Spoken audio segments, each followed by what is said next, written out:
Y los dejo con Daniel.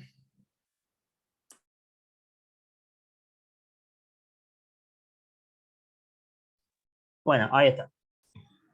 Bueno, voy a compartir pantalla.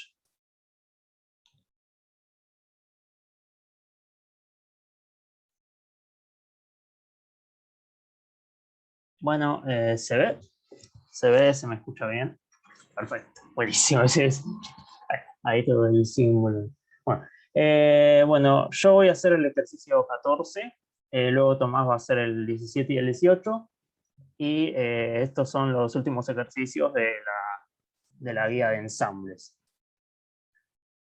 Así que bueno, vamos a comenzar con un repaso un poquito de la clase anterior de el gas ideal en el canónico. La idea, o sea, la idea total, o sea, de todo era llegar a una función especial para cada ensamble que nos servía para derivar todo lo demás. Y estas funciones, en este caso, o sea, son todas, se llaman funciones de partición. Y en este caso, para el gran canónico, lo que estoy escribiendo acá, donde m chiquita sería como cada microestado del sistema, o sea, cada m chiquita es cada microestado de todo el sistema que estemos considerando. Y esto habíamos visto que se podía escribir como en función de n, del número de partículas. De esta manera. Ahora, para el gas ideal, en la clase anterior habíamos visto que tenía la forma siguiente. Tenía un 1 sobre n factorial, que esto venía del conteo correcto, o sea, venía de la indistinguibilidad de las partículas, que no venía originalmente, si uno hacía el cálculo directamente. Y un factor así que estaba elevado a la n, que tenía esta forma.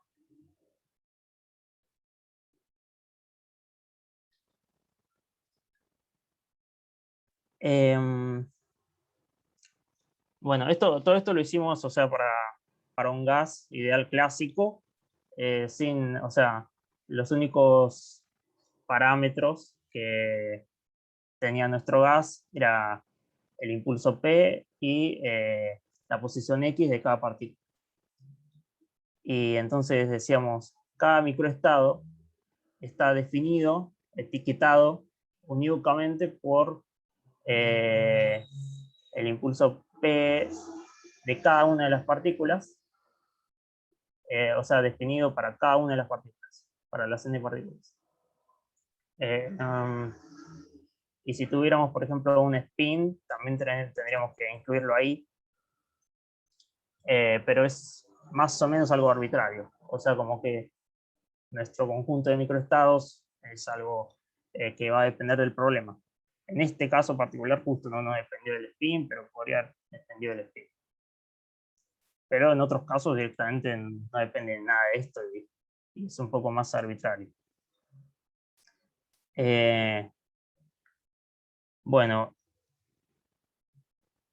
hasta acá debería estar todo claro, porque es un repaso. Igual me paran, me detienen si es que no se entiende. Todo esto tiene que estar absolutamente claro. Es muy, muy importante, porque lo vamos a usar. ¿Está claro?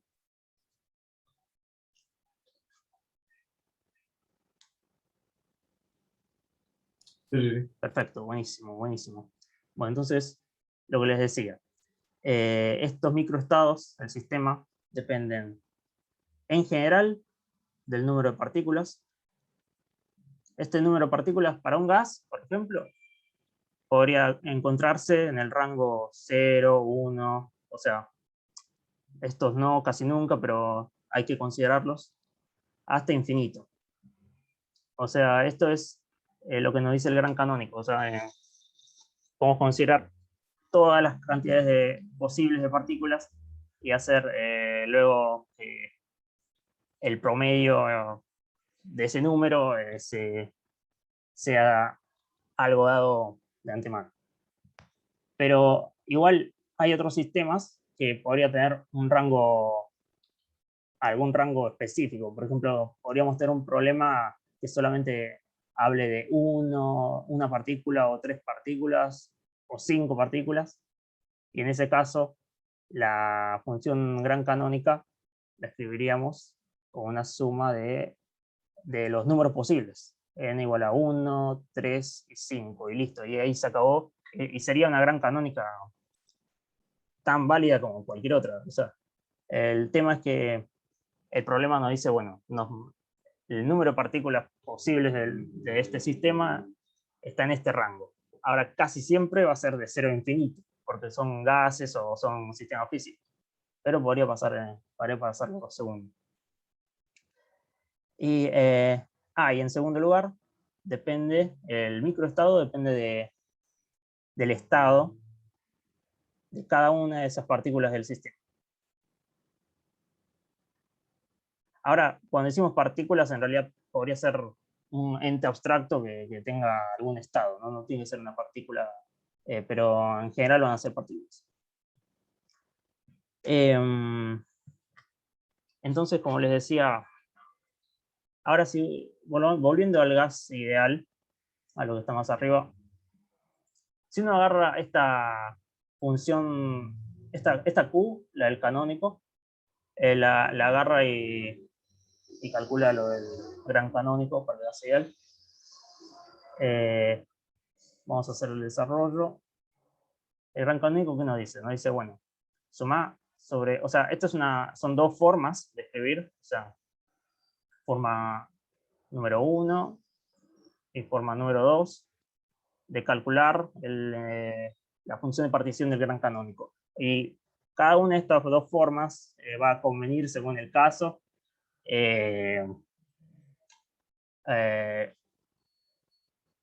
Nada, es muy importante, o sea, a veces va a ser se va a simplificar mucho por elegir uno u otro. Pero lo que nos dice es, bueno, toma la suma de todos los números posibles de este sistema, de z a la n, z, acuérdense, era la beta mu, por Qn.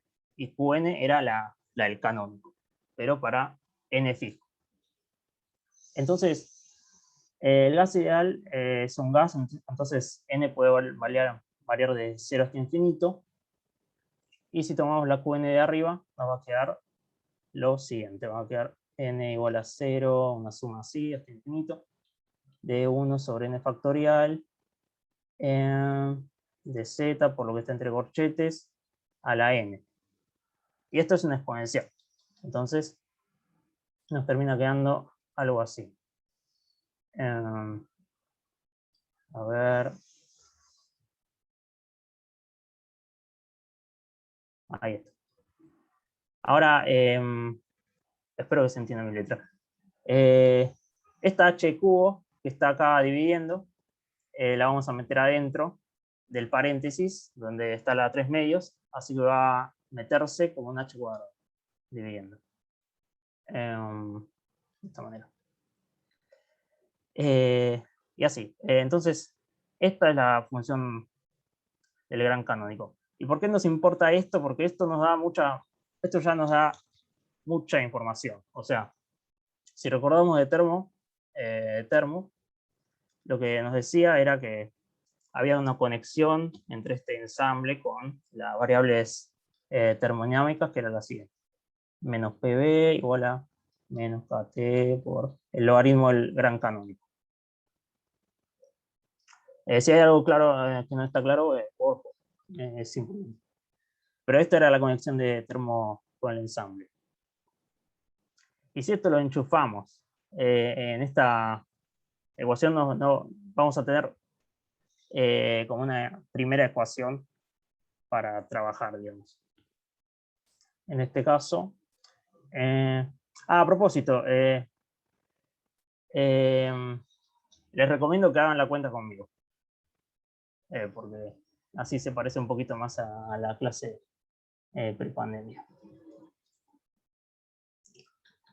¿Me siguen? Esto sería Z por B a la 2M. Este es un cálculo muy boludo.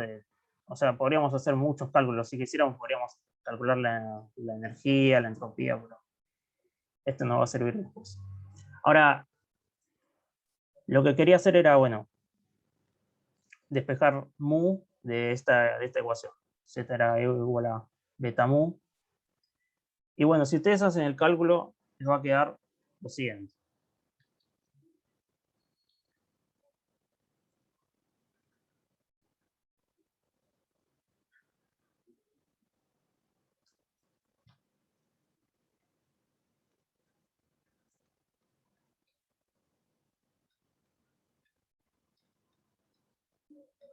Algo así.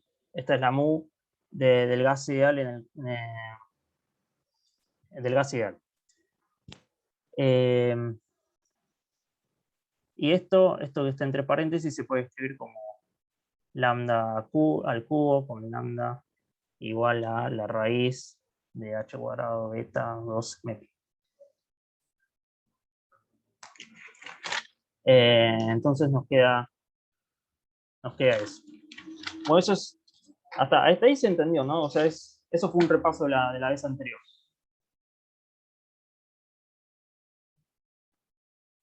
Sí, después también se puede calcular la entropía y esas cosas.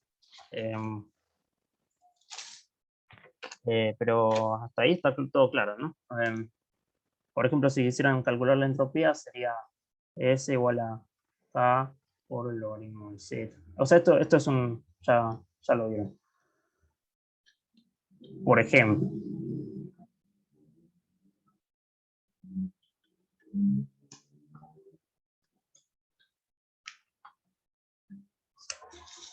¿Todo esto les suena? ¿O ya los perdí desde el principio? Buenísimo. Bueno, así que ahora vamos a empezar con el problema 14.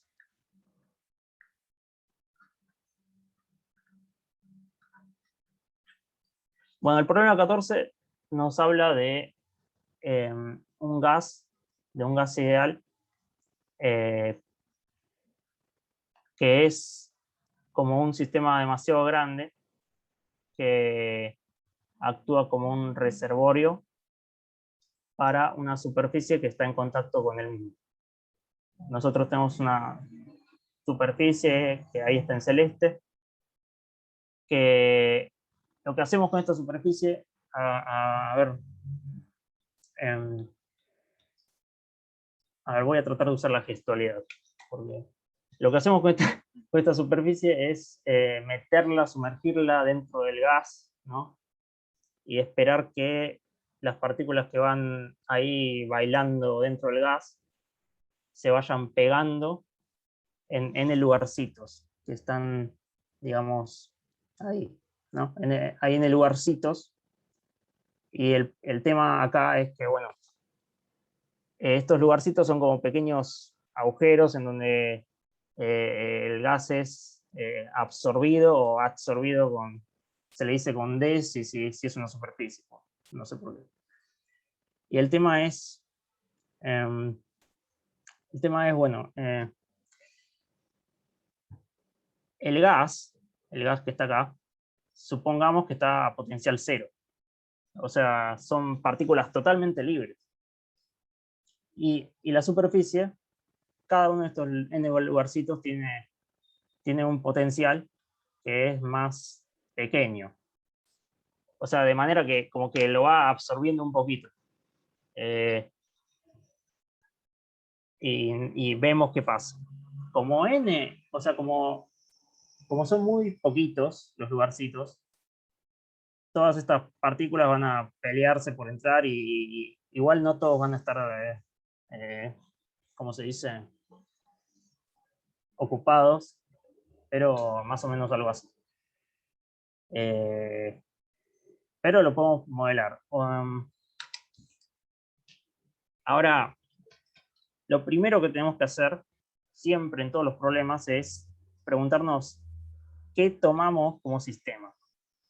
Porque podríamos tomar varias cosas.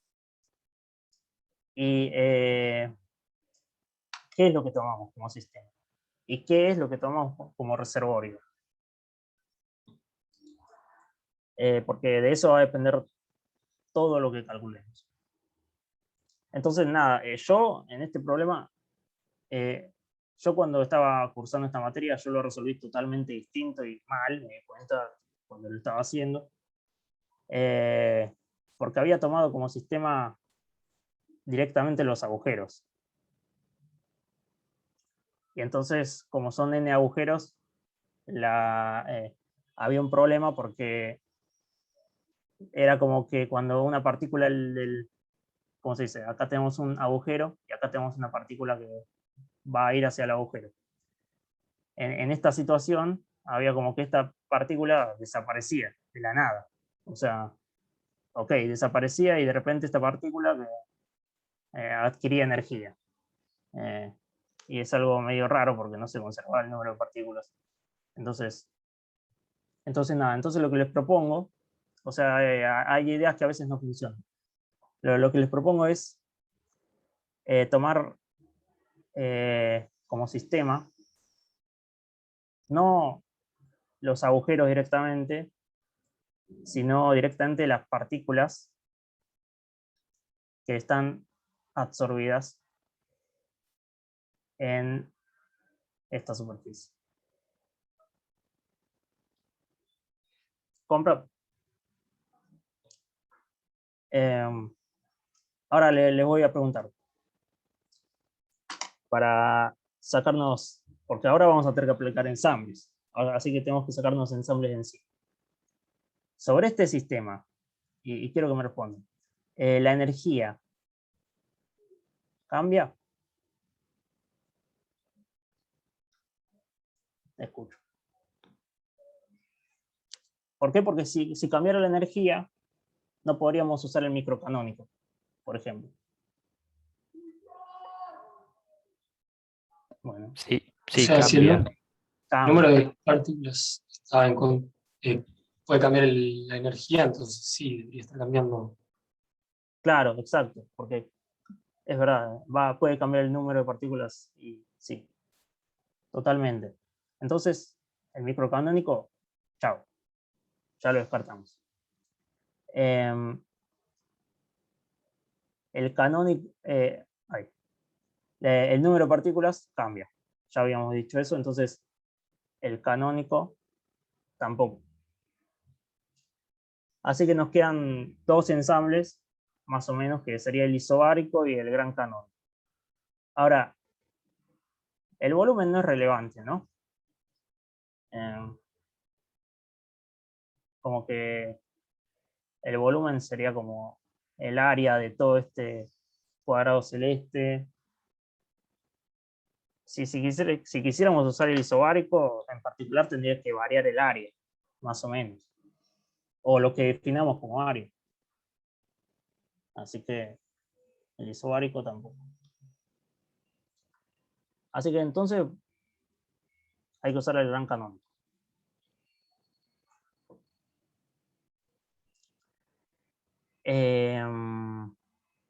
No había visto esta pregunta. Mil disculpas. No, era para Patricia. No.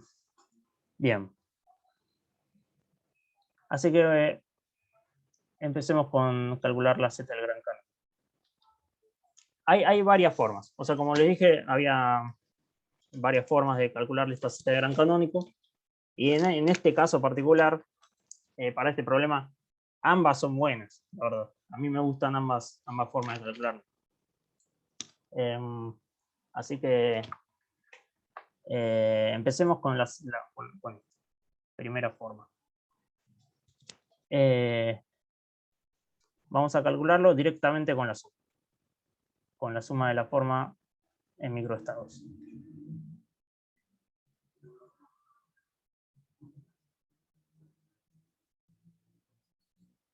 Ahora, cada uno de estos microestados va a estar, va a etiquetar cada estado de toda la superficie.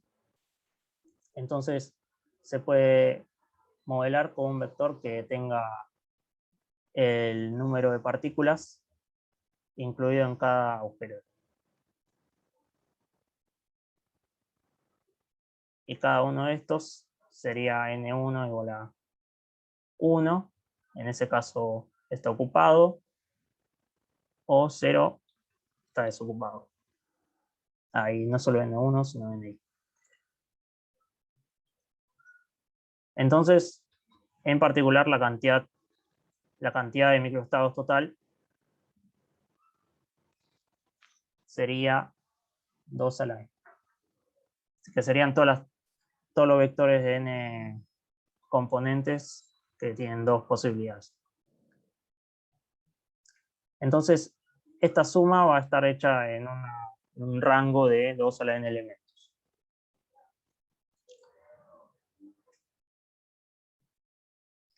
Ahora, tenemos que calcular nm, esta parte, y bueno, n va a ser directamente la suma. Confunde un poco porque justo n es el número de todos los agujeros, así que vamos a llamarlo Na para decir cantidad de partículas absorbidas. Ahí. Perdón, ¿puedes repetir lo que estuviste desarrollando antes? De cómo llegaste a que el número de m es 2n, 2 a la n. No llegué a entender eso. Sí. Fíjate que ¿cómo definimos un microestado? O sea, nosotros tenemos que definir, para definir un microestado tenemos que definir el estado de cada una de las partículas partículas no, en este caso son pozos, por eso partículas entre comillas. Por ejemplo, el primer microestado, si querés, correspondería a que este agujero, que llamamos 1, esté ocupado y todos los demás desocupados, por ejemplo. Eso es un microestado. Otro microestado sería el primer agujero desocupado y todos los demás también. Eso sería otro. Bien, ahí creo que está bien. Listo, gracias. Dale, buenísimo. Sí, sí. Tenemos n vector, n slots, y cada uno es dos posibilidades. Si fueran n posibilidades, bueno, serían n de algo así. Lo que les decía es, estamos calculando el Z del gran canónico. En particular, para cada uno de estos microestados, necesitamos saber cuánto vale Nm y Em, o sea, la energía y el número de partículas y la energía. Ahora, en este caso, el número de partículas son directamente el número de partículas absorbidas. Y en este caso, por cómo definimos M, sería la suma de las Ni.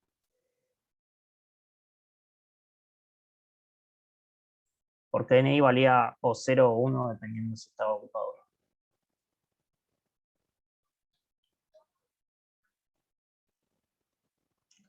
Y la energía en función del microestado N1, Nn, era lo mismo, era menos epsilon por Na.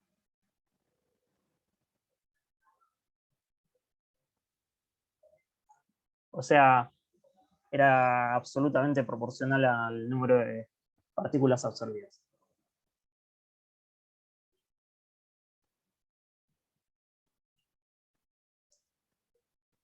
Bueno, entonces esto lo podemos enchufar en la ecuación de más arriba y calcular el Z del gran canónico.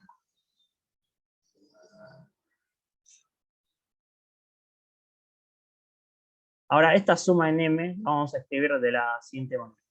N1 igual a 0,1, luego N2 igual a 0,1, y así.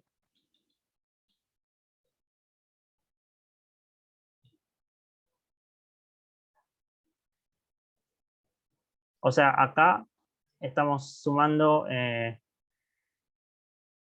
2 a la n veces, considerando cada uno de los elementos del ensamble,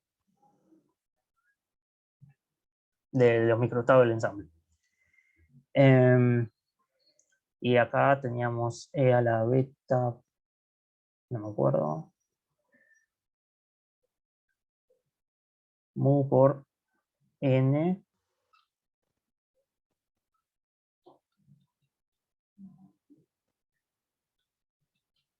Y por el otro lado teníamos E a la menos beta por la energía.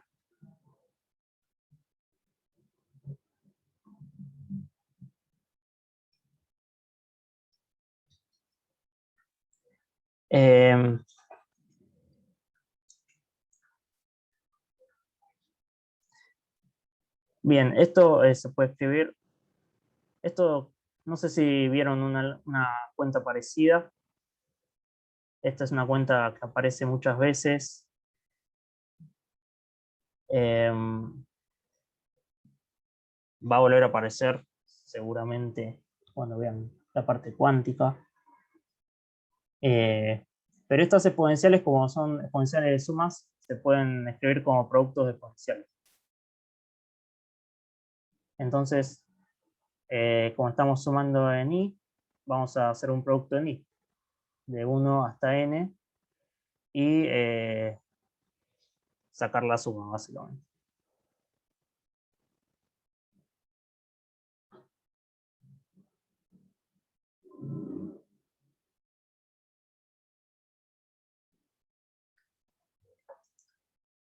Y ahora esto no sé si, esto lo voy a hacer raro, pero fíjense que esto es exactamente igual a cuando en análisis 1 tenían una integral de este estilo, de x de y, y luego tenían f de x y g de y.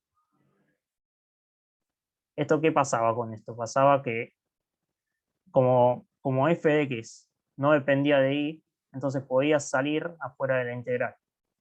Entonces teníamos al final el producto de las integrales. Y acá es lo mismo, porque en vez de integrales tenemos sumas. Entonces, como cada uno de estos productos solamente depende de un NI, solamente va a actuar en una suma y al final va a ser un producto de sumas. Esto lo digo a la rápida, pero si no se entiende perfecto todo esto,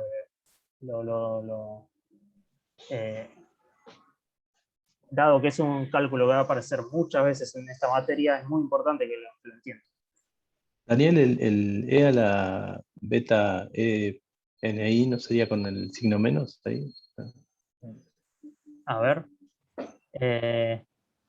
Sí, creo que no. Creo que tal vez sí. A ver, para. Ah, no, porque está dos veces. No, está Sí, dos veces el signo. claro, sí, sí, es verdad. Está bien acá. Y el menos beta con el menos epsilon, sí. Va positivo. Sí, sí.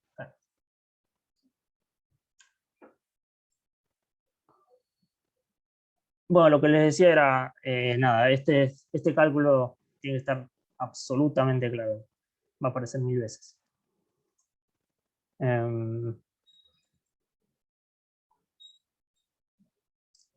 Entonces es la misma idea de las integrales, pero con las sumas.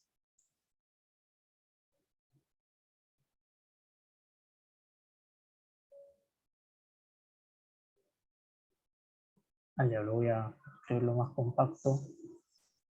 Beta por mu más epsilon por ni. Y esto es igual a el producto de, como es una suma de dos elementos, se puede hacer directamente.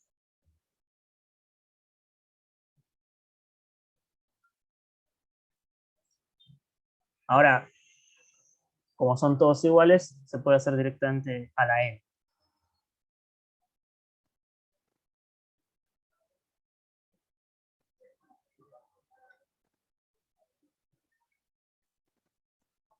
Bueno, entonces ya está. Esta sería la Z del gran canónico. Que es la que si se fijan, esto no lo dije, pero esta es como la zetita del gran canónico para una sola partícula, o un solo elemento que llamamos partícula. Y nada, eso aparecía también porque eran independientes y entre sí. Igual, la verdad que es muy raro para mí verlo de esta forma, porque no son partículas, sino que son agujeros. Perdón, Pero sí, sí. me perdí un poco sobre el último renglón. O sea, cuando vos la sumatoria esa sobre NI la hiciste explícitamente, reemplazaste, NI por o 0, sea, por eso hiciste la suma explícita reemplazando NI por 0 y por 1, sí. ¿no? Y después te queda esa productoria y luego cómo llegaste a que eso es lo de dentro del paréntesis a la N. No, Sí, no es- porque fíjate que que este producto para cada i es el mismo para cada i. O sea, no depende de i. Entonces, al final vamos a estar haciendo como, eh, a ver, tenemos un producto así. En general, supongamos que es FI, esto es F1 por F2 por así hasta Fn. Ahora, si cada uno de estos FIs son iguales a F, esto es lo mismo que F por F n veces. Entonces es F a la n.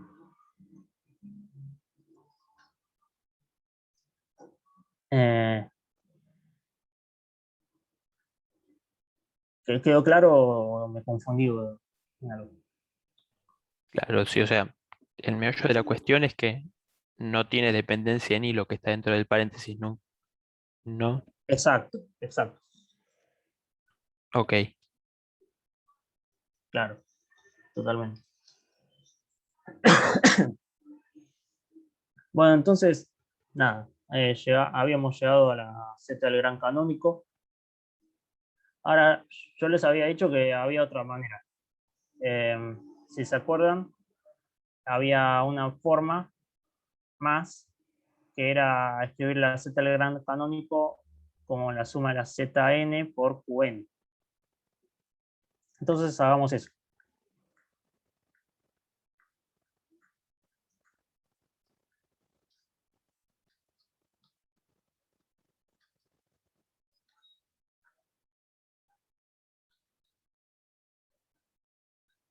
Ahora, lo primero que nos tenemos que preguntar es ¿cuáles son los n posibles?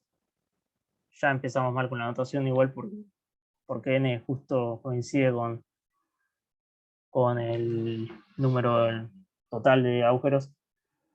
Primero, ya este n está mal, o sea, el n que va acá, el n que tiene que ir acá, es el número de partículas del sistema. Y este número de partículas va cambiando. Así que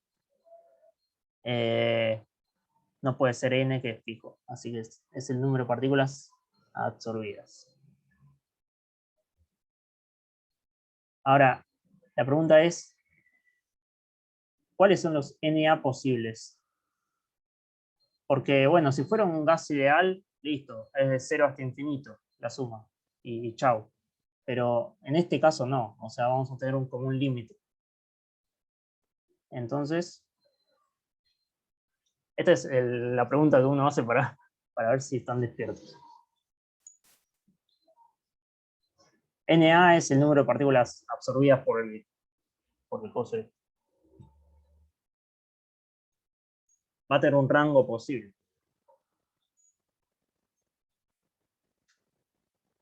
Totalmente. Sí, sí, totalmente.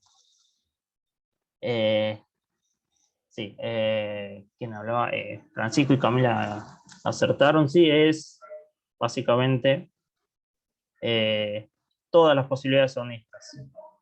Es una, y n es distinto de infinito. Así que esto ya es distinto al gas ideal.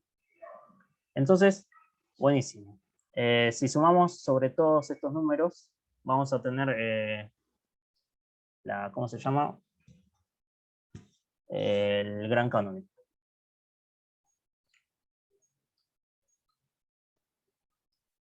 N igual a 0 hasta n, de Z NA, de QNA. Ahora la cosa es calcular la función de partición del canónico. Así, entonces, esto acuérdense que era la suma en los microestados, en este caso microestados tales que la cantidad de partículas es igual a NA, de E a la menos beta por la energía de ese microestado. Y esto se podría escribir como la suma de lo mismo, de los microestados estos, no mentira, perdón, se puede escribir como la suma en energías, de la degeneración de las energías por E a la menos beta por la energía. Esto es de la clase pasada. Entonces, bueno, acá hay una trampa, pero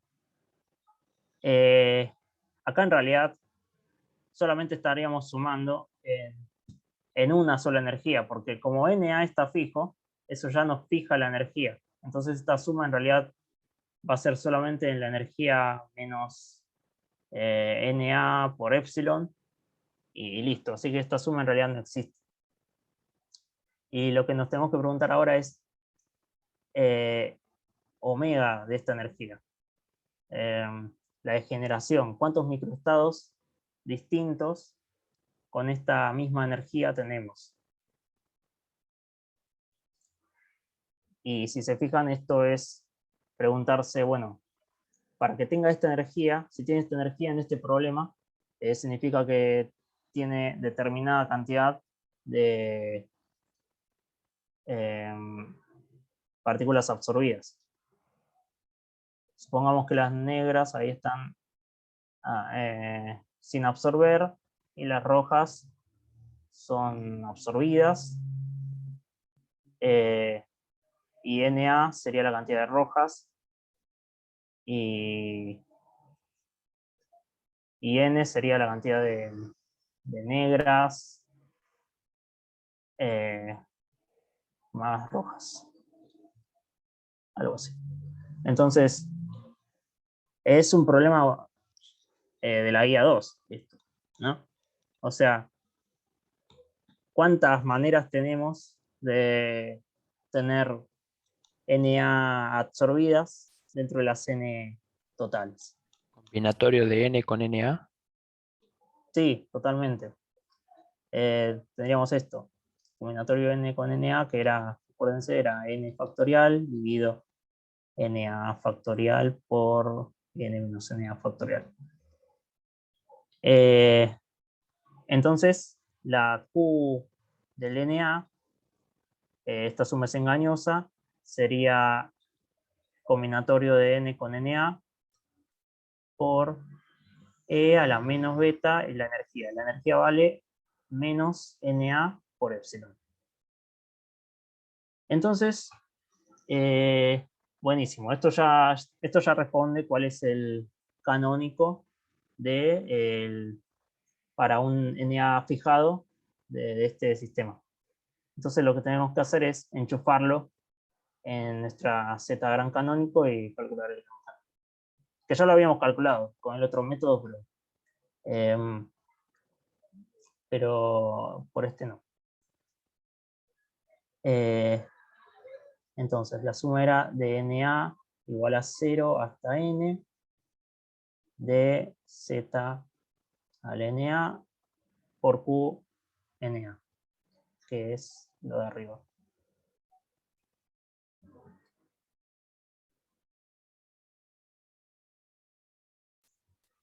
Y listo. Esto lo vamos a escribir sugestivamente de la siguiente manera.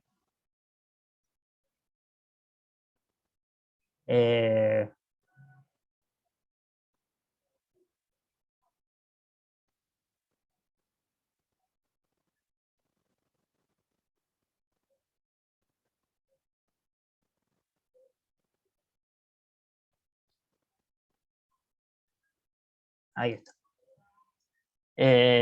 ¿Compran esto? Fíjense que lo escribí de esta manera porque hay una propiedad, igual si no sabían esta propiedad, creo que no, hay que saber esta propiedad, que es esta fórmula, a algún número más otro número, a la n es igual a todo esto. Creo que esta fórmula tiene un nombre, pero me lo olvidé. Es el binomio de Newton. El binomio de Newton. Sí, sí, por supuesto. Sí, me le por Newton. Bueno, ahí por suerte se lo recuerdo, pero me lo olvidé. Bueno, algo así. Entonces, fíjense, es exactamente la forma de esta fórmula. Entonces, esto nos queda 1 más z por e a la beta epsilon a la n, que es lo mismo que teníamos antes. Así que, buenísimo. Bueno, buenísimo. Todo, hasta acá todo se siguió, ¿no? O sea, Yo me quedé con una duda, Daniel.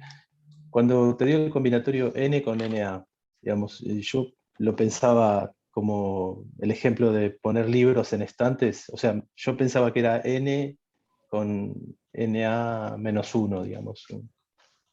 O sea, N menos 1 con NA, pero bueno, no sé. Claro, vos decís que los estantes serían, ¿cómo se llama? Los lugares. Serían Claro. n estantes, por ejemplo, y los libros serían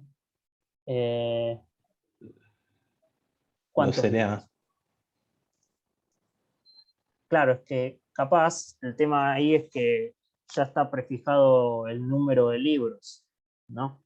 Y en realidad no sabemos cuántos libros, sabemos que como mucho hay uno por cada estante, pero no sabemos cuántos. Tal vez mira, no te recomiendo pensarlo así, tal vez se pueda pensarlo así.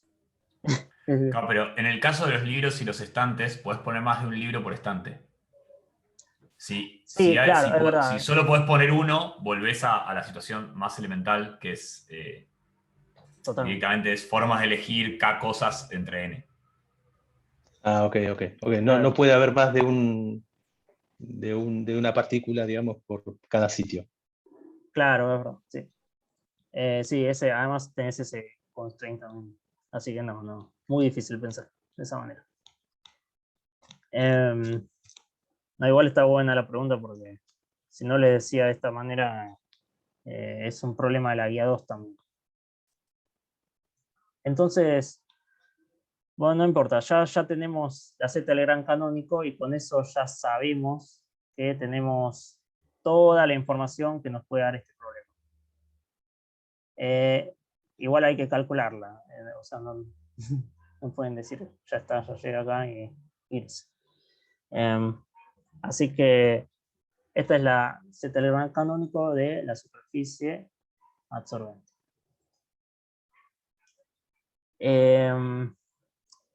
Ahora lo que pasa es, tenemos que conectarlo con lo que pasa con el problema. A ver. Voy a escribir algo que yo creo que está mal, pero es lo que es. Y si quisiéramos poner, por ejemplo, la fórmula esta de termodinámica, antes que nada no la vamos a usar, esta. Pero, qué sé yo, este volumen sería el volumen de la superficie, ¿no? Esta sería la presión de la superficie. Si estoy diciendo una burrada, bueno, me voy a dar cuenta cuando lo vea después. Pero estoy bastante seguro de esto, ¿no? Obviamente esto. Y bueno, varias variables, ¿no? O sea, si uno quisiera conectarlo con lo que pasa termodinámicamente. Y uno tiene, bueno, la igualdad era, el logaritmo de esto sería n por el logaritmo del paréntesis, sería algo así. Entonces ahí tendríamos una primera ecuación para trabajar. Igual no, o sea, hay que interpretar mejor todo esto, en realidad. Pero si fuera un gas, listo, ya lo tendríamos. Ahora el tema es, no necesitamos hacer esto en realidad. No necesitamos pasar por termo para calcular algunas cosas. Porque si se fijan, por ejemplo, si quisiéramos calcular el número medio de partículas absorbidas, esto ya venía con una fórmula que actuaba directamente sobre esta función de partición. Esto era z de a la z del logaritmo de la z. Y acá utilizamos directamente la función de partición, sin tener que interpretar estas cosas. Y esto en particular es lo que nos pedía el problema, era el número medio de partículas. Y esto da, bueno, voy a hacer la cuenta ahora mismo. Síganme. De a 10z del logaritmo este es n. O sea, esto nos va a dar el número medio de partículas absorbidas. La n sale afuera, no depende de z. Derivamos el logaritmo, nos queda lo de adentro, abajo dividiendo por la derivada de lo de adentro, que en z es e a la beta e. No les comenté, esta derivada es a beta constante.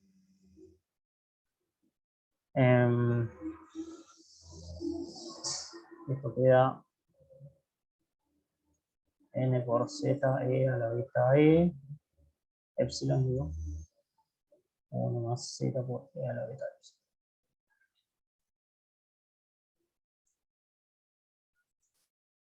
Bueno, y si quisiéramos, entonces finalmente nos queda esto, el número medio de partículas sobre n es 1 más, no, 1 dividido 1 más z a la menos 1 por e a la beta epsilon. Ahora, observen esto, observen, ok, perfecto. Es genial, o sea, yo quiero escribir después esto en las variables de termodinámicas de este problema, que son unas cuantas partículas absorbidas en un papel. Entonces el problema es z, cuando yo quiera escribirlo, va a ser e a la beta por mu, y esto va a ser igual a e a la mu dividido kt. Entonces, no conozco mu, y no conozco t. O sea, en principio esto es algo que después se los digo. Y beta es igual a 1 sobre kt. O sea, mu y t están fijados por el reservorio.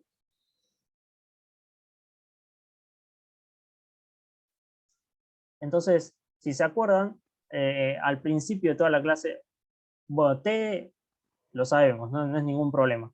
Pero al principio de la clase habíamos dicho cuánto valía mu. A ver si lo tengo más arriba. Esto, para el gas ideal. Entonces, a ver si lo puedo copiar. Así. Entonces, vamos a enchufar esto, todo este coso lo vamos a enchufar abajo y lo vamos a escribir más explícitamente todo.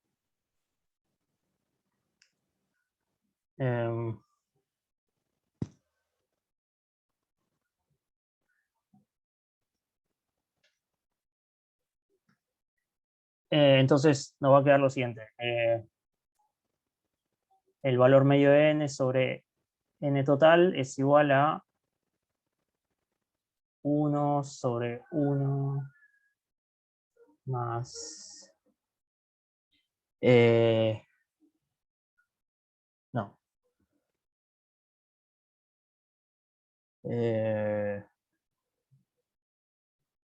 E a la menos beta epsilon por e a la menos beta por k por t, logaritmo de beta por p lambda cubo.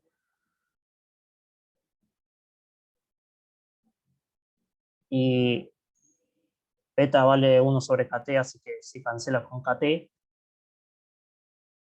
Y nos queda 1 sobre 1 más e a la menos beta por epsilon. El logaritmo, claro, lo que pasa con el logaritmo acá es e a la menos logaritmo de algo es 1 sobre ese algo. Porque este menos aparece como menos 1 acá. Bueno. No sé qué están viendo. Se formó la pantalla un rato. Bueno, ahí volvimos.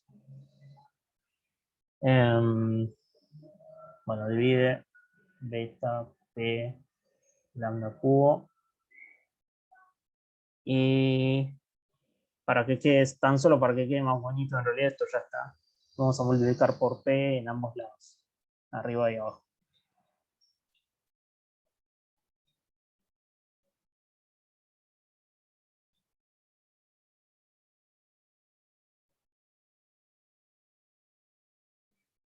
Y listo.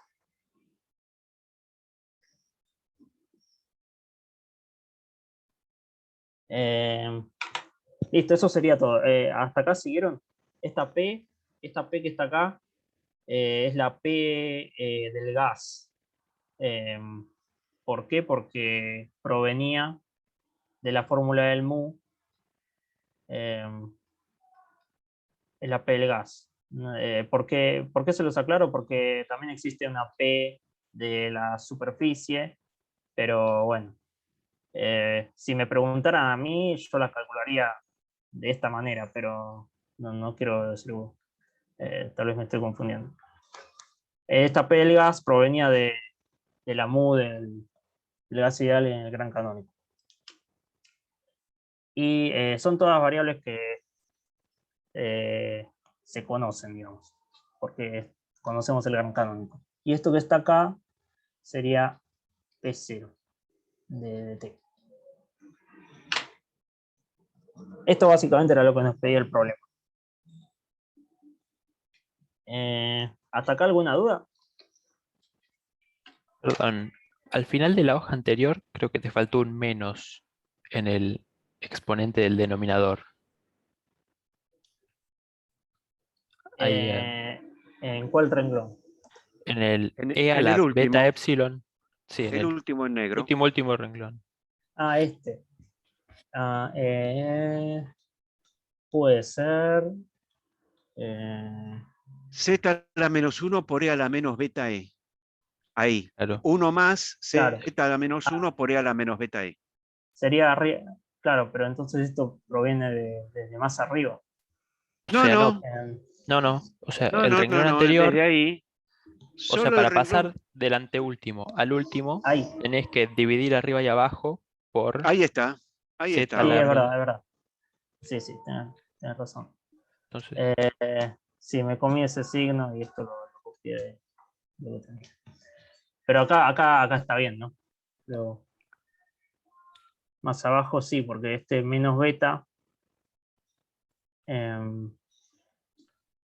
Bueno, mira, hay una cuarta ley de la termodinámica que es la proporción de errores de signos sobre errores totales tiende a 1. Así que eso es empírico. Siempre si es un error, la probabilidad de que sea de signo es casi 100%. Siempre es de signo, siempre. Hace mucho que no me encuentro con un error que no sea de signo. Perdón por eso.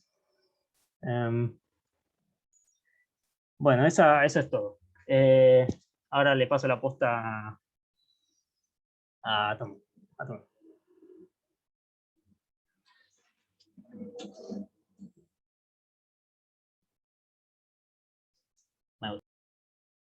Buenas. ¿Quieren hacer un descansito o seguimos así derecho?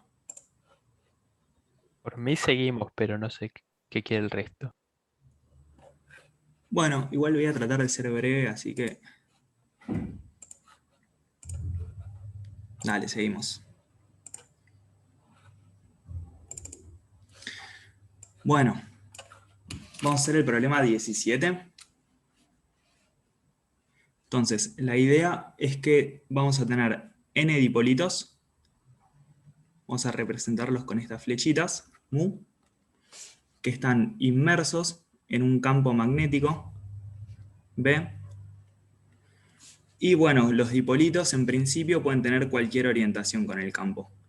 Y esas orientaciones las vamos a describir con θ y φ, los dos ángulos. Θ va a ser el ángulo que hacen los dipolos con el campo magnético y φ va a ser el ángulo axial. ¿Sí? Entonces tenemos n dipolos no interactuantes. Bueno, vamos a resolver este problema en el ensamble canónico.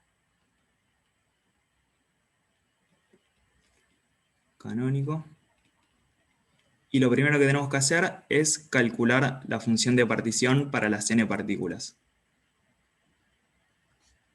¿Están de acuerdo con esto?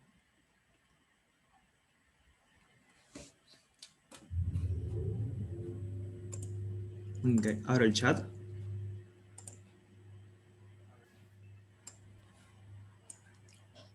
En principio, pensaría que está bien, porque los dipolos estamos pensando que no interactúan entre ellos, pero no sé si hay algo más, o sea, no estoy 100% seguro de que eso baste. Bien, está perfecto lo que decís, porque en realidad lo que hay que pedir también es que los dipolos sean idénticos, para que valga esto.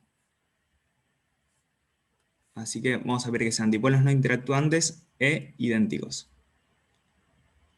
¿Sí?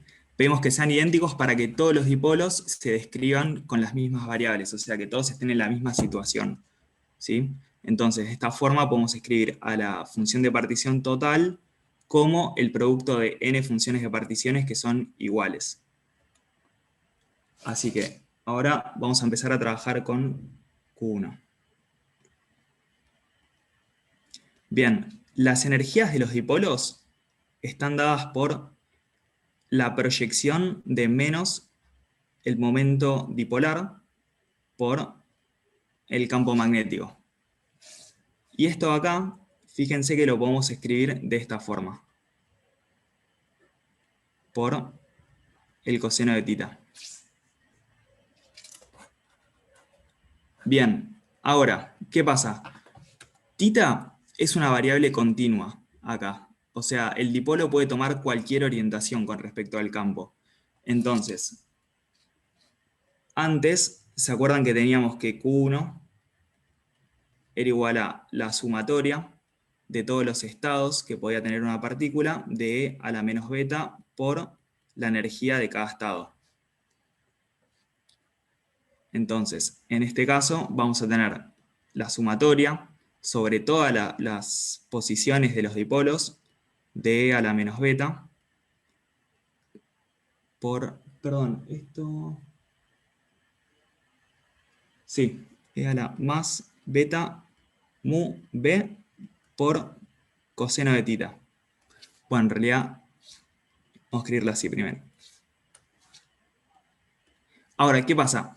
Como este producto escalar nos está en términos de una variable que es continua, lo que vamos a hacer es escribir a esto como un integral en d tita y d phi por seno de phi, seno de tita digo, esto de acá es parte del jacobiano, de e a la beta mu b coseno de tita. ¿Están de acuerdo con este pasaje? ¿A alguien le hace ruido?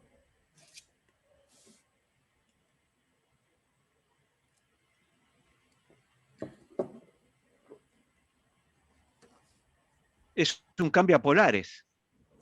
Hice un cambio a polares y además pasamos al continuo.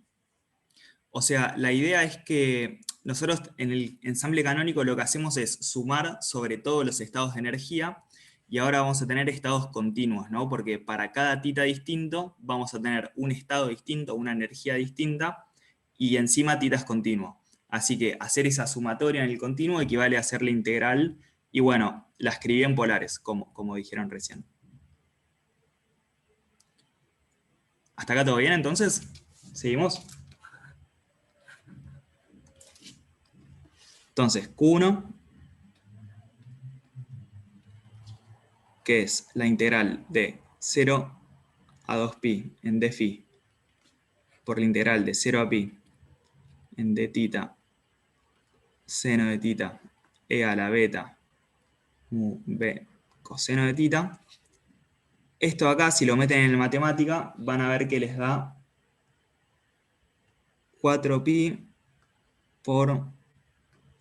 Al beta lo voy a escribir directamente como 1 sobre kt, así que kt sobre mu b por seno hiperbólico de mu b sobre kt.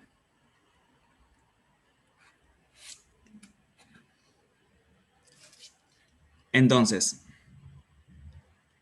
la función de partición total del sistema, las de las n partículas, era la función de partición de una partícula a la n, así que lo que nos está quedando es lo siguiente. Seno hiperbólico de mu b sobre kt, todo esto elevado a la n. Bueno, el problema nos pide que calculemos la magnetización de la sustancia, M. La magnetización la vamos a considerar como el valor medio del momento dipolar de la sustancia en Z. O sea, el valor medio de mu Z. ¿A alguien se le ocurre cómo calcular esto?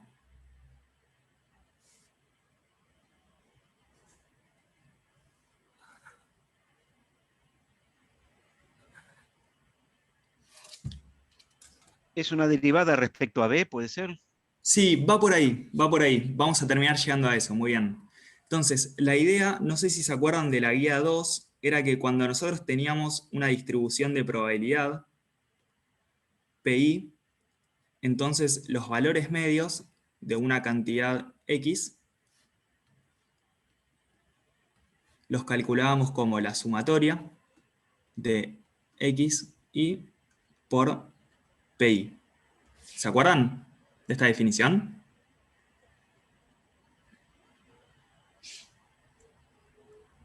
Bueno, En el canónico, la probabilidad de que un estado tenga energía E está dada por esta distribución.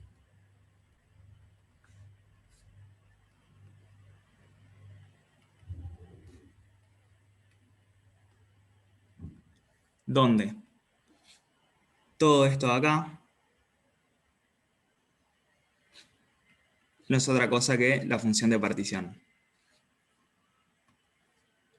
Así que, aunque me pongo otra hojita.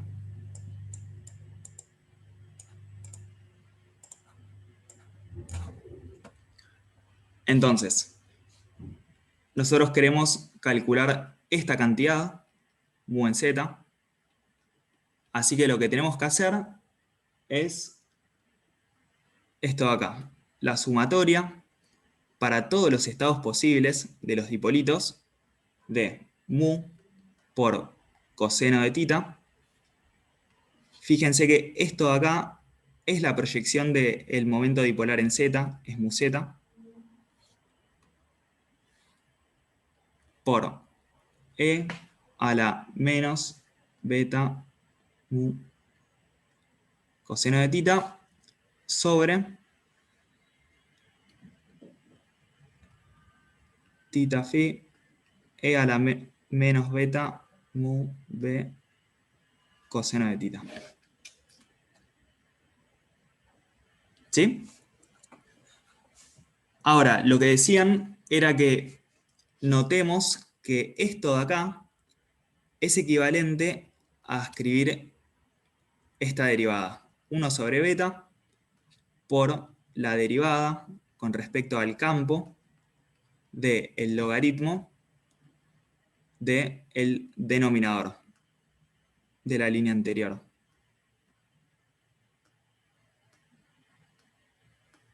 ¿Sí?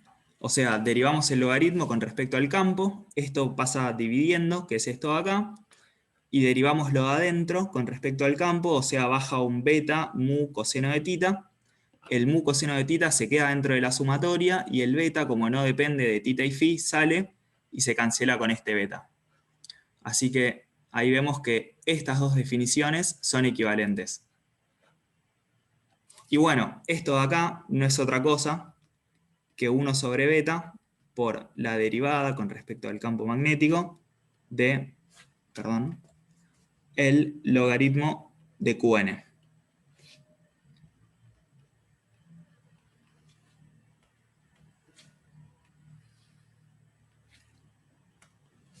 Así que bueno, usando el Qn que habíamos llegado acá,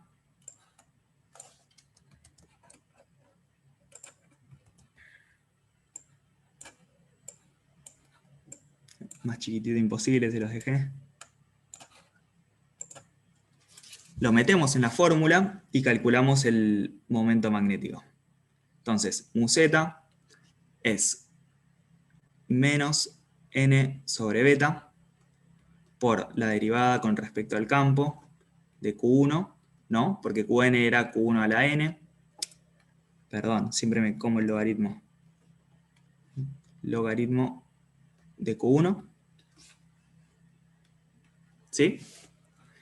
Y bueno, si derivan el logaritmo de Q1, o sea, todo lo que está acá adentro, va a ser 1 sobre todo esto por la derivada de este término de acá, el que tiene el b dividiendo, por esto sin derivar, más esto sin derivar por la derivada del seno hiperbólico, que es coseno hiperbólico. Así que si hacen eso, yo les escribo directamente el resultado. Van a llegar a que esto es n por mu por cotangente hiperbólico, que sale, esa cotangente hiperbólica sale de la derivada del seno hiperbólico y el seno hiperbólico que quedaba dividiendo por derivar el logaritmo. Entonces, queda coseno hiperbólico sobre seno hiperbólico, es cotangente hiperbólico de lo adentro, mu b sobre kt,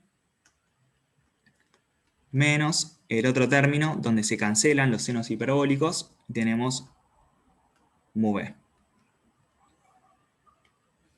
Así que esta es la magnetización de la sustancia en función del campo y la temperatura.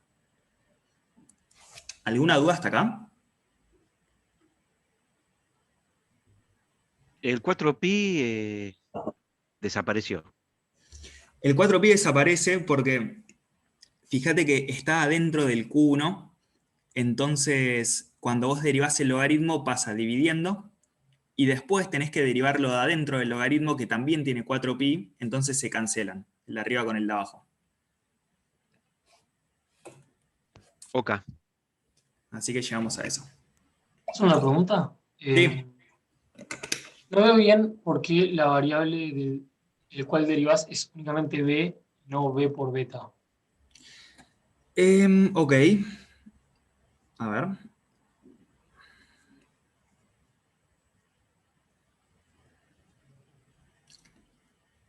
Creo que en principio es lo mismo si vos pones bien qué va acá. Yo lo hice con respecto a B porque lo encontré así en el libro y creo que es lo que se acostumbra, pero me parece que da lo mismo. Si Ok, después sos consistente y seguís derivando con respecto a beta por B. claro, Pero ok. sí, creo que es lo mismo. Álvaro, gracias. De nada. Así que bueno, ahora vamos a tomar algunos límites que están interesantes de este resultado.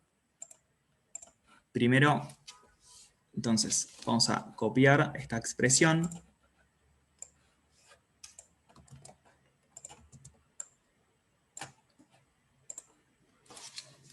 Entonces, vamos a ver algunos límites.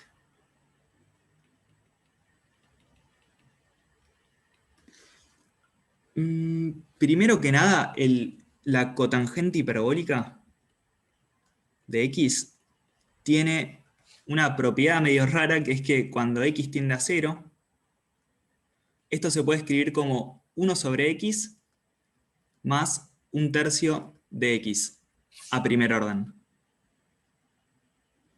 Así que vamos a usar eso. Vamos a ver primero qué pasa en el límite en que la temperatura es mucho más grande que el campo. Lo que va a pasar es que cotangente hiperbólica de mu por b sobre kt es como si fuera un x tendiendo a 0, así que vamos a escribirlo de esta forma. Esto para temperaturas grandes va a ser kt sobre mu b más 1/3 de mu b sobre kt. Entonces, fíjense que esta cotangente ahora se escribe de esta forma, así que los kt sobre mu b se van a cancelar con este de acá, y solo nos va a quedar esto de acá, 1/3 de todo esto. Así que mu z, la magnetización, en el límite en que la temperatura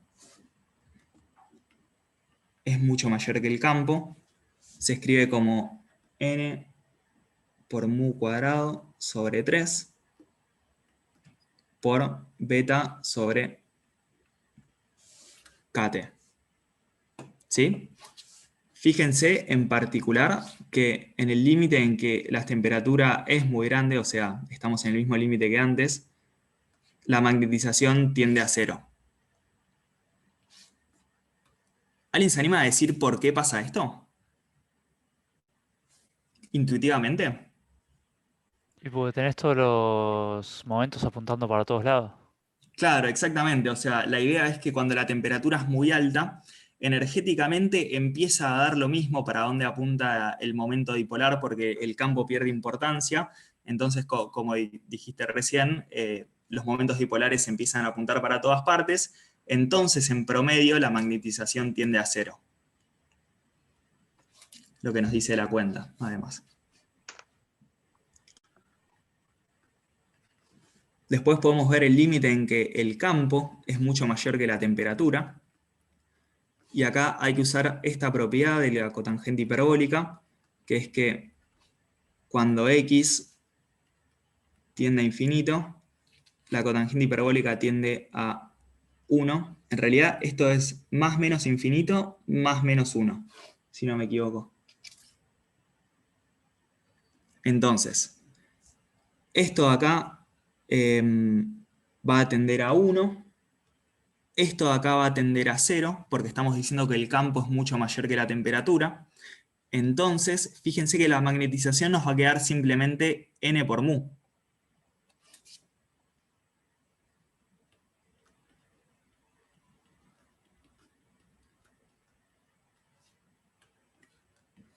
¿Alguien se anima a explicar este resultado con los dedos? Están todos alineados por el campo magnético. Bien, perfecto. Estás poniendo un campo tan intenso que eventualmente alineas todos los dipolos con el campo y la magnetización termina siendo los N dipolos por lo que vale sus dipolitos. Son todos iguales aparte. ¿Sí? ¿Dudas?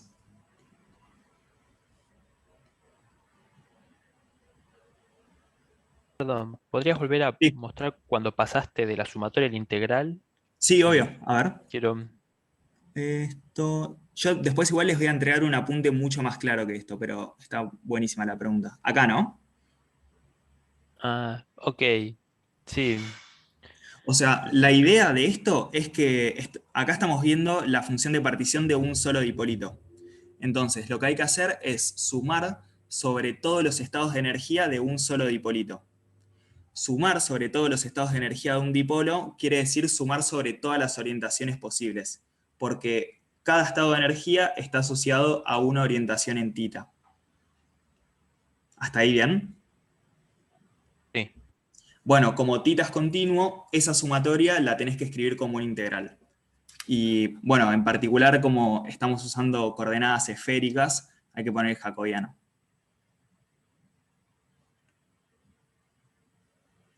Ok, sí. Yo porque cuando copié no había puesto el coseno en la exponencial Ah, y me estaba preguntando dónde había salido, pero no, cuando vos lo pusiste en sumatoria los pusiste como vectores. claro, Y claro, claro. entonces, Sí, estas notaciones siempre suelen ser medio confusas, como que no se termina de entender sobre qué estoy sumando, pero sí, está bien la pregunta. no, genial. Gracias. Y bueno, esta phi hay que ponerla porque si bien la energía no depende del ángulo este axial, entra como una degeneración en esta sumatoria. Bueno, para terminar con el 17, nos piden que calculemos la susceptibilidad del campo, que la susceptibilidad es qué tan fácil se magnetiza la sustancia. Nos dice eso.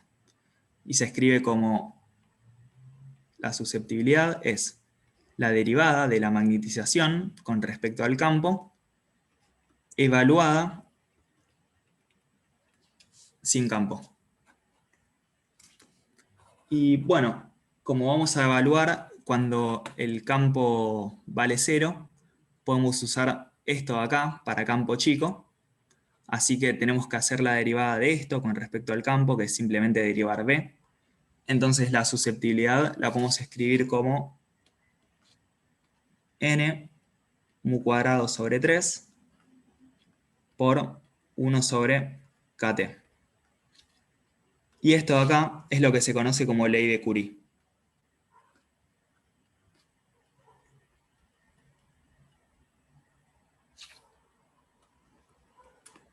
¿Sí? Fíjense que cuanto más alta es la temperatura, el material pierde susceptibilidad magnética. Bueno, pasamos al 18 ahora. El problema 18 consiste en tratar a los dipolos en mecánica cuántica. Entonces, ¿a alguien se le ocurre qué hay que cambiar en mecánica cuántica del problema anterior? La continuidad de las energías. Bien, perfecto. ¿Y qué hay que hacer? Asignarle solo dos posibilidades a los dipolos, si están alineados a favor o en contra del campo magnético. Bien, va por ahí, va por ahí. Lo único que te voy a corregir es que no son solo dos posibilidades, sino que el número de posibilidades va a depender del estado de momento angular del dipolo en cuestión. O sea, ahora a los dipolos los vamos a escribir como A ver si lo tengo por acá. Era...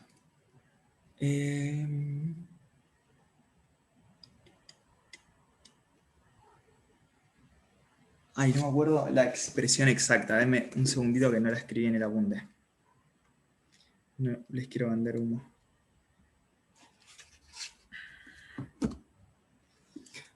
Los dipolos ahora se van a escribir como G, que es el factor de Landé, por la carga del electrón, sobre 2, la masa por la velocidad de la luz, por el operador momento angular total. Entonces, lo que cambia ahora es que nosotros sabemos que las energías están dadas por la proyección de los dipolos en la dirección del campo. Ahora, la proyección de los dipolos en mecánica cuántica va a estar cuantizada y esto se va a escribir así.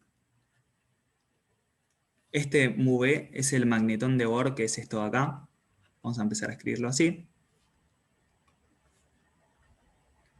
Esto por B por M, donde M ahora va entre menos J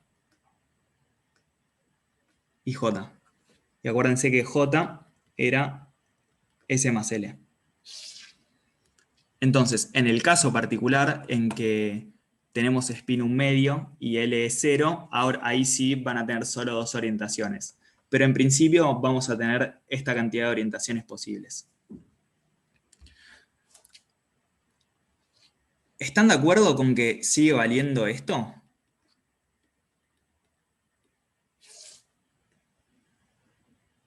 ¿En mecánica cuántica?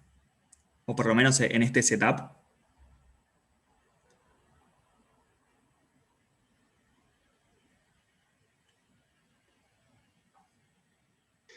Si no interactúan entre sí, digamos, los spins, debería valer, ¿no? Perfecto, está perfecto. Así que de vuelta nos vamos a concentrar en el Q1, que antes lo escribíamos como la sumatoria de todos los estados posibles de la orientación del campo, de los dipolos, digo, de esto.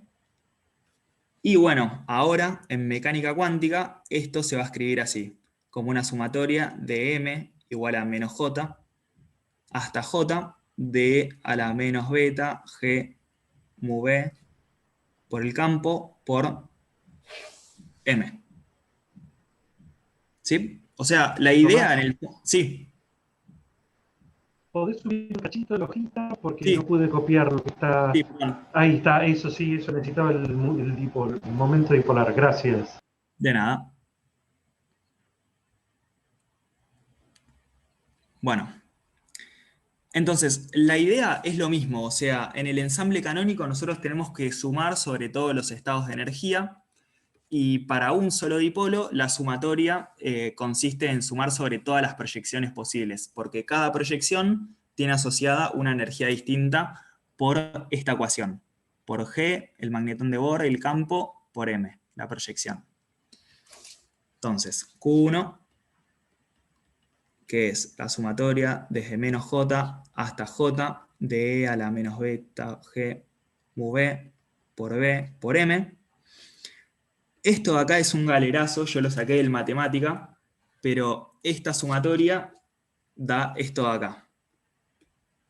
E a la menos beta mu B, B, G, J por E a la beta mu B, B, G, 2J más 1, menos 1, sobre E a la beta mu B, B, G, menos 1. ¿Sí? Esto lo saqué directamente de la matemática. ¿Cómo se resuelve? Ahora, vamos a escribir esto un poquito más lindo. No, Sí. ¿está con menos en el exponente? O... Tenés razón, acá no va un menos. Ahí, ¿no? ¿Me decías? Sí, eso. Sí. Yo en los apuntes lo escribí todo mal ahora que lo veo. Así que probablemente arrastre un error después. Bueno, lo que vamos a hacer para escribir esto más lindo es sacar factor común estas exponenciales, pero con el argumento dividido sobre 2. Es decir, bueno, lo de adelante queda igual, e a la menos beta, mu b, b, g, j, y vamos a sacar e a la beta, mu b, b, g, 2j más 1, todo esto sobre 2, así que fíjense que en este término nos queda esto mismo, ¿no? Porque si lo volvemos a distribuir, los exponentes se suman y obtenemos esto de vuelta. Así que tenemos beta mu b, b, g sobre 2 por 2j más 1. Y ahora, en el otro término, va esto mismo, con un signo negativo en el exponente. Cosa de, si lo volvemos a meter en el paréntesis, los exponentes se suman y dan 0 y recuperamos este 1 de acá. Entonces, esto es e a la menos beta, mu b, b, g sobre 2, 2j más 1. Y para lo de abajo, hacemos lo mismo con esta exponencial de acá.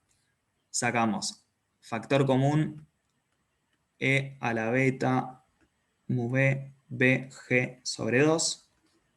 Y acá nos queda e a la beta, mu b, g, b sobre 2, menos lo mismo con un signo negativo.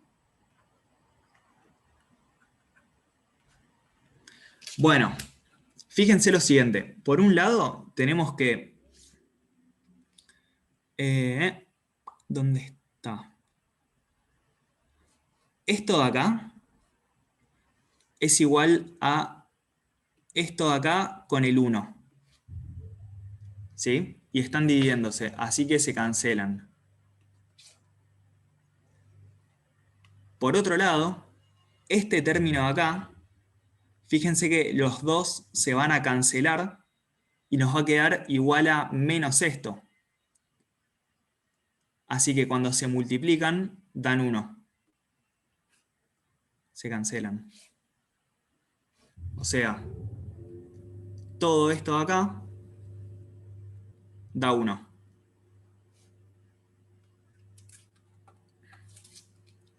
Después, lo que tenemos en los paréntesis, fíjense que tienen la forma de los senos hiperbólicos, ¿no? O sea, ¿se acuerdan que seno hiperbólico de x era e a la x menos e a la menos x sobre 2? Que es lo que tenemos acá y acá, dos senos hiperbólicos distintos. Entonces, los dos que queda uno multiplicando y uno dividiendo se cancelan y vamos a tener senos hiperbólicos en el numerador y en el denominador.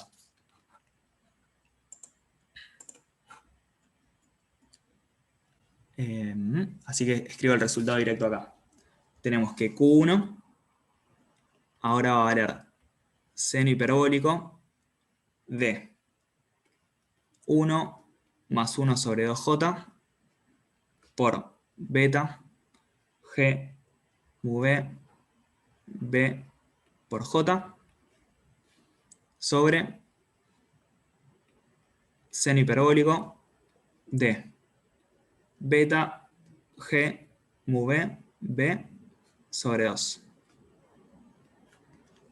Entonces, la función de partición ahora, bueno, va a ser esto mismo a la n.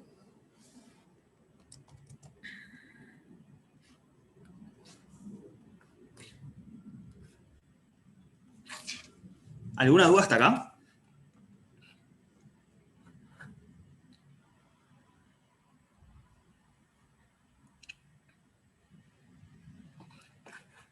Bueno, vamos a calcular ahora la magnetización con esta nueva función de partición.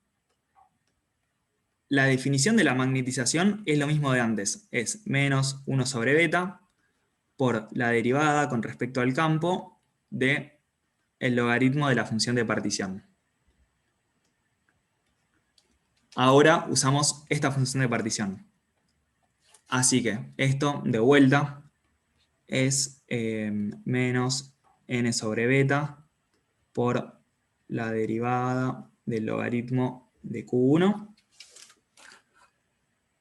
Y esto sí les voy a tirar el resultado de 1 porque es medio tedioso, si no, hacer esta cuenta. Termina dando lo siguiente. Pero bueno, no es más que derivar la expresión de arriba. Es n por mu b por gj por 1 más 1 sobre 2j por la cotangente hiperbólica del argumento del seno hiperbólico de arriba, o sea, 1 sobre 2j por beta mu b g j sobre... Perdón, esto es kt y esto no era un beta, era un b, son muy parecidos, me los confundí. Menos 1 sobre 2j por cotangente hiperbólico de g mu b, b sobre 2kt.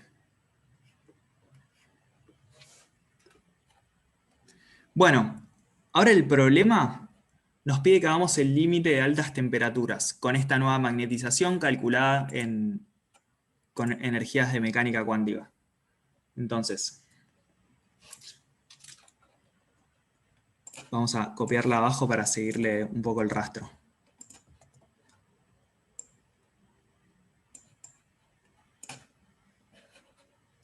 ¿Se ve bien ahí con este tamaño? Sí, ¿no? De una, gracias. Bueno, vamos a ver el límite de altas temperaturas, esto de acá. Entonces, de vuelta, fíjense que estamos viendo el límite en que la cotangente hiperbólica está evaluada en algo muy chico. Así que de vuelta, vamos a usar esto de acá. 1 sobre x más 1/3 de x. Entonces, haciendo esto con cuidado, en cada término, vamos a llegar a lo siguiente. Por un lado tenemos que cotangente hiperbólica de 1 más 1 sobre 2j por g mu jb sobre kt es parecido a kt sobre 1 más 1 sobre 2j g mu bj más 1/3 del argumento.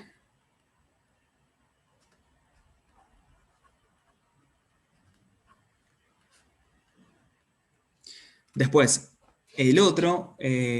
la otra cotangente hiperbólica que quedaba en el segundo término, es muy parecido, la aproximación es igual de hecho, sobre 2kt. Esto de acá es 2kt sobre g mu b más 1/3 de g mu b sobre 2kt. Entonces, metiendo esas dos aproximaciones acá, en cada una de las cotangentes hiperbólicas, vamos a llegar a lo siguiente. Que la magnetización ahora se escribe como, bueno, lo que nos quedaba fuera del corchete, Ng mu b por j, por las aproximaciones, o sea, 1 más 1 sobre 2j al cuadrado por 1/3 de g mu jb sobre kt más kt sobre g mu jb menos kt sobre g mu jb menos 1/3, este último falta, de g mu b sobre... ¿por qué tengo un 4 ahí? Ah, porque, claro, acá había un 2 afuera. Así que eso nos da 4 kt. Bien. Este se cancela con este, está a la vista. Y esto de acá este término de acá lo podemos escribir como o sea, expandimos el binomio, no hay más misterio. 1/3 de esto más G mu JB sobre 3JKT más G mu JB sobre 3 por 4 J cuadrado KT. Ahora,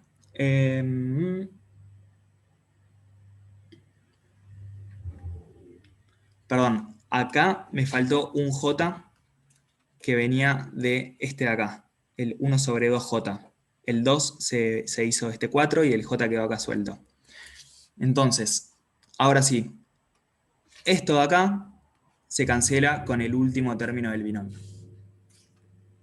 Entonces, finalmente, la magnetización en el límite de altas temperaturas termina dando N por B sobre KT. Perdón, Tomás, una Sí. cosa. ¿Cómo es que cancelas esos términos si tenés abajo un J y en uno tenés abajo un J y en otro tenés un J cuadrado? Sí, porque también tenés un J multiplicando acá. Ah, no, vi el J multiplicando, perdón. De una. Gracias. No, de nada. Esto da NB sobre KT por G cuadrado por J por 1 más J por mu B cuadrado. ¿Ok? ¿Esto le suena de algo? Sí, es un número cuántico, ¿no? Número Bien, cuántico. es el número cuántico asociado a J cuadrado. ¿Están de acuerdo?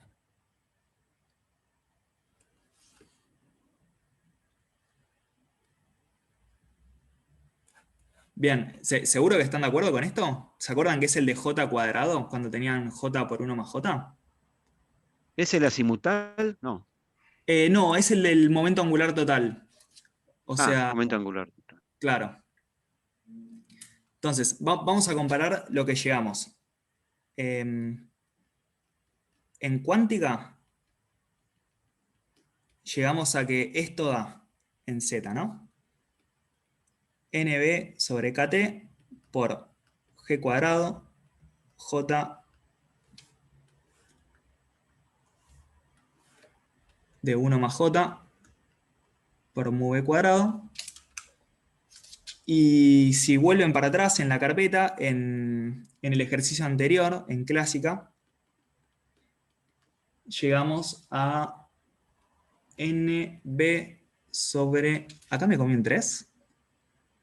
Me comí un 3, ¿no? En el resultado.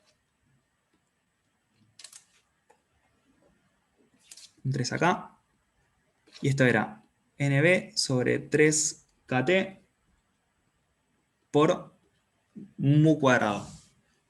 Entonces, fíjense cómo en cuántica el valor medio de la magnetización quedó asociada a los números cuánticos del momento angular al cuadrado.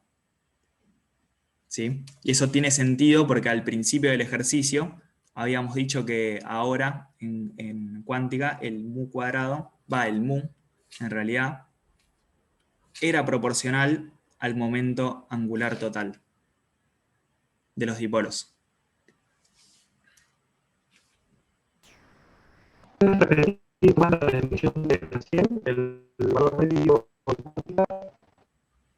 Te escuché medio cortado. ¿Que te repita qué cosa?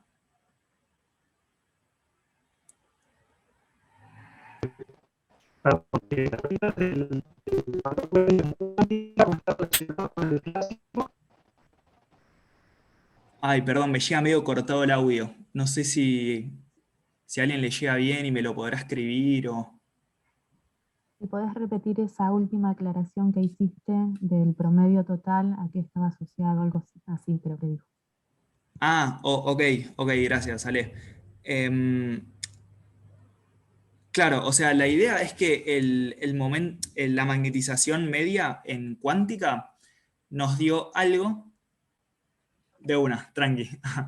nos dio algo que está asociado, o sea, que es proporcional a los números cuánticos del j cuadrado, que es j por 1 más j. Entonces, ¿se acuerdan que al principio del ejercicio nosotros habíamos dicho que ahora al mu lo vamos a tratar como g mu beta por el momento angular total de la partícula? Entonces lo que cambiaba eran cómo eran las proyecciones de esto en el campo. O sea, en física clásica esto iba a ir como el coseno de θ, en cuántica esto iba a depender de m. Entonces lo que nos dio, o sea, algo como para comparar, es que en clásica esto da proporcional a este mu al cuadrado, y en cuántica nos da proporcional también al mu cuadrado, pero a los autovalores, o sea, a la parte de autovalores, todo esto. O sea, estos acá son los autovalores del operador este.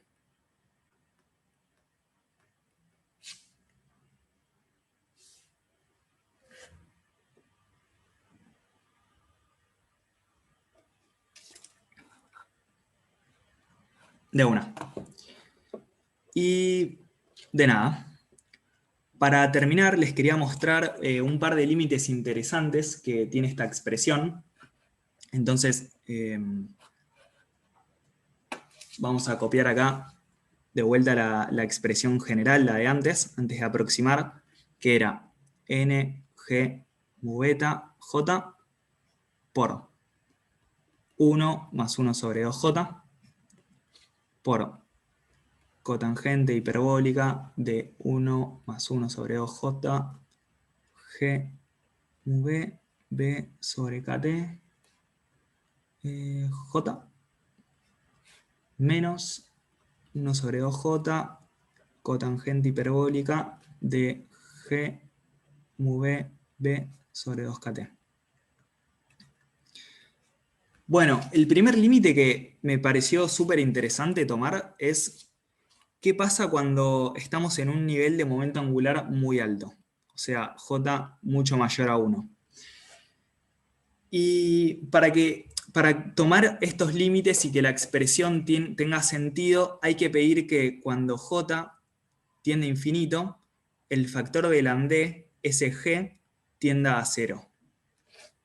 Si no, como que explota el resultado, y no tiene sentido lo que nos da. Entonces, 1 más 1 sobre 2j por todo esto.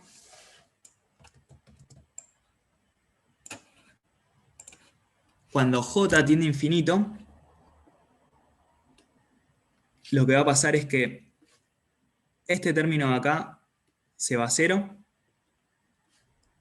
este término de acá se va a 0, y este término de acá se mantiene constante, porque estamos suponiendo que j por g en este límite se mantiene constante. Así que todo esto de acá, el primer término, se nos va a cotangente hiperbólica de g mu b por j sobre kt. Y el segundo término es un poco más raro de verlo por ahí, pero es 1 sobre 2j por cotangente hiperbólico, y el argumento era esto de acá, sobre kt por g. Bueno, fíjense que, o sea, acá lo que tenemos que, los límites nos quedaron separados, o sea, nos quedó solo una g en el argumento y solo una j afuera. Entonces, ¿qué pasa? G tiende a 0 en el límite que estamos viendo, y ya vimos que la cotangente hiperbólica de algo muy chico se puede escribir de esta forma. O sea, cuando G tiende a 0, esto es kt sobre mu b, b por g, o sea, es 1 sobre x, más 1/3 de esto de acá, mu b por b sobre kt por g.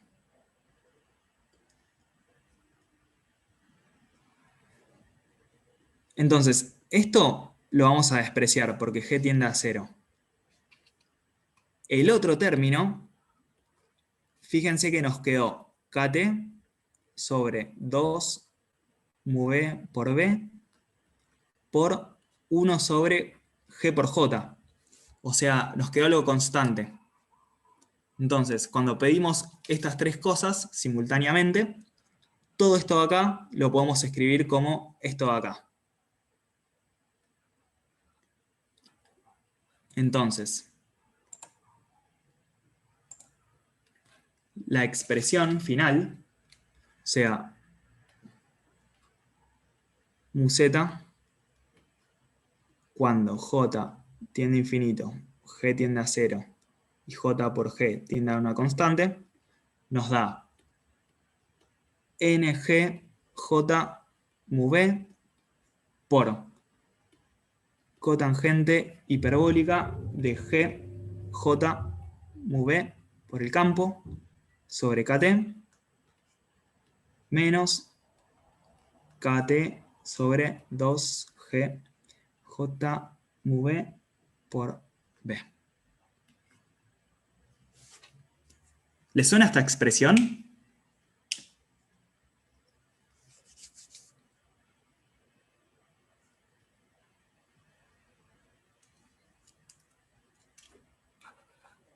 Ok. Fíjense, compárenla con lo que nos había dado el ejercicio 17, con la magnetización media del ejercicio pasado.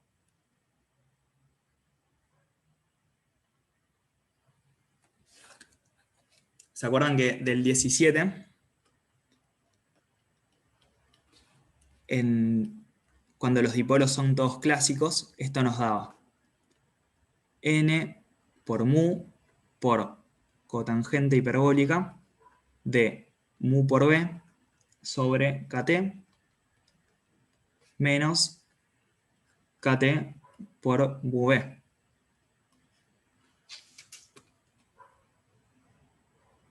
¿Sí?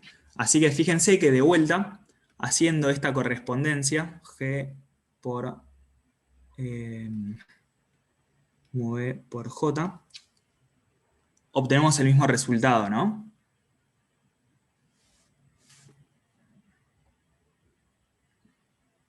¿Lo ven? ¿Que son iguales?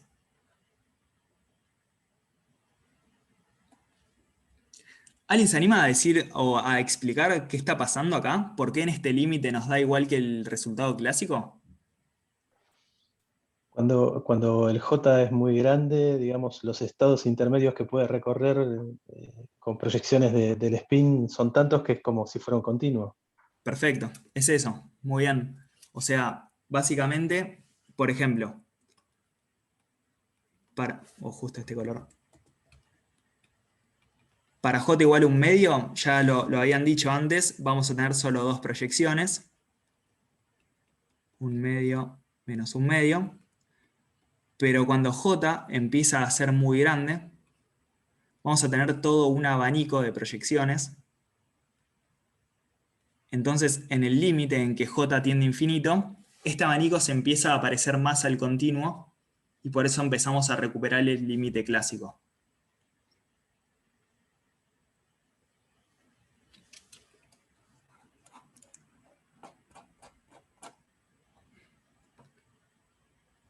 Bueno, último límite que tomamos y ya terminamos, es qué pasa en esta situación, cuando j vale 1/2. O sea, esto podría ser spin 1/2 y L0 tranquilamente.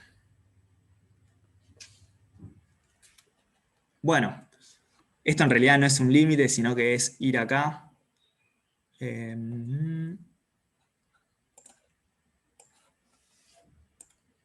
Y reemplazar j por 1/2. Perdón, lo voy a hacer en una página nueva, así está todo más clarito. Uy, no sé qué hice. Bueno, metí una página en cualquier lado, después lo corrijo.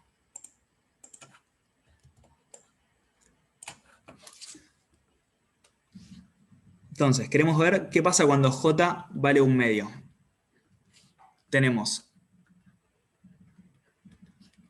n mu beta por g sobre 2.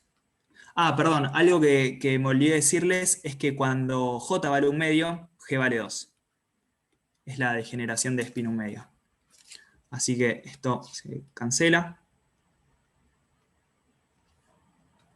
Y tenemos. Fíjense que esto de acá nos da un 2, porque el 1/2 este pasa para arriba, o sea que tenemos 2 por cotangente hiperbólica de vuelta, un 2 acá, y G por J nos da 1, así que 2 por B mu B sobre KT, menos 1, esto de acá, y esto de acá es un 2, así que nos da solo cotangente hiperbólica de mu B por B sobre KT. Y bueno, para terminar, la cotangente hiperbólica tiene una propiedad muy flashera, que es que 2 por cotangente hiperbólica de 2x menos cotangente hiperbólica de x es igual a tangente hiperbólica de x. Galerazo máximo. Entonces, la magnetización, cuando J vale 1/2, nos da n por mu b por la tangente hiperbólica de mu b por b sobre kt. ¿Familiar este resultado? ¿Les suena de algún lado?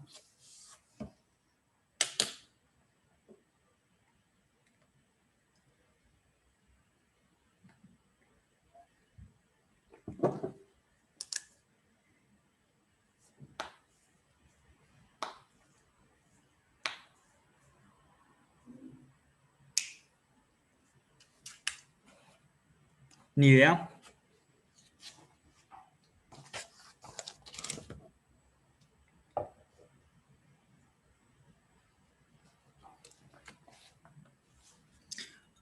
Bueno, después fíjense qué pasaba. Creo que era el problema 4 que hizo ese el otro día, el que teníamos 2 niveles de energía, más o menos.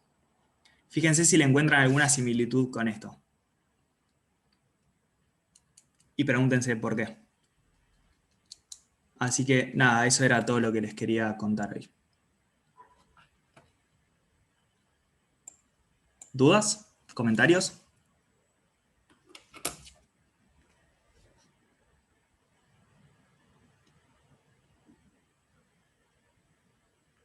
De una, buenísimo. Esto creo que era problema 2, lo que había que comparar. Tengo ahí anotado.